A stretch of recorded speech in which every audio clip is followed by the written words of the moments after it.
garyaqaan Yuusuf Biixi Maxamed oo ka mid ah dhalinyarada aqoon-yahanka ee Somaliland ayaa maanta beeniyay warar shalay toole ka baxay warbaahinta qaar kuwaasi oo sheegaya in dhalinyarada reer Somaliland qaar ka mid ah oo madaxweynaha isku beel yihiin ay madaxweynaha u soo jeediyeen talo waxaana uu sheegay in arrintaasi aanay habboonayn isla marhaantaasina aan madaxweynaha beel ahaan loo nisbayn karin garyaqaanka oo arrimahaasi ka hadlaya ayaa waxa uu yidhi anigoo garyaqaan Yuusuf Biixi Maxamed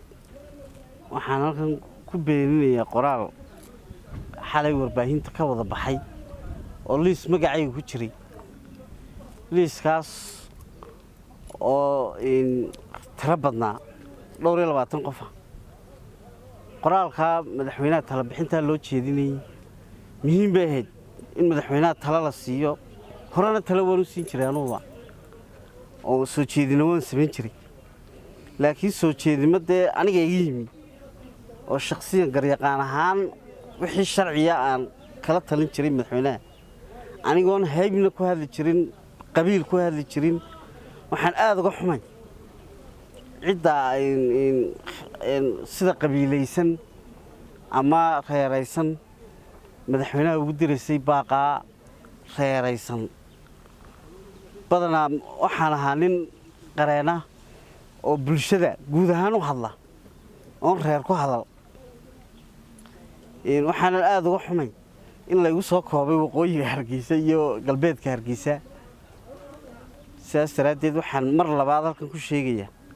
in aanu qoraalkaas waliba saxaafadda laftarkeeda aanu dhinac ka ahayn qoraalka inaan dhinac ka ahayn saxaafaddan waxaan kula talinaa qoraalada la idin soo gudbinayo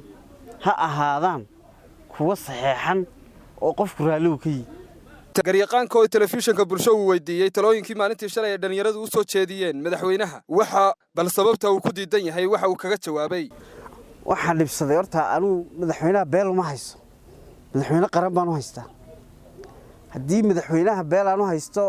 oon u shaqo tagi lahayd oo adeerkii wiyeydi madaxweyne qaran baan u haystaa waxa kale oo diiday anigu waxaanay kalaas caanood baan u dooda jiray oo xuquuqdiisa ilaalin jiray nin waqooyiga Hargeysa galbeedka Hargeysa oo ilaaliya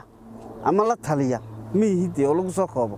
si qaran baan u hadli jiray markaan qaraniga ku sheegayba madaxweynaha si cad u la talin jiray miidiyaha maan gaban jirinba taladii ugu dambeysay imka komishanka nigi bixiyaan aha ee TV-yada u mariyay ee madaxweynaha lahaa gudoomiyaha aqbal odayaashaas waxay ku soo jeedinayeen tasaxaxun baa diidantay laakiin sida kala talooyinkan ay soo jeediyeen dhalinyartu miyaa diidantay tala in la soo jeediyo oo lala taliyo madaxweynaha laakiin waxaan diidanay madaxweynaha in hayb laga dhigo in reer gaar laga dhigo in reer gaar lagu la taliyo madaxweyne qaran baan u haystaa hadii la leeyahay madaxweynuhu waa madaxweynaha qaranka loo soo jeedinayay waa sax laakiin reer hebel baa madaxweynaha wuxuu soo jeedinayay anagoo aqoon-yahan sheeganay sida odayaashan u hadalno aad baan uga xumay Cabdiraxiin Axmed wararka bulshada TV Hargeysa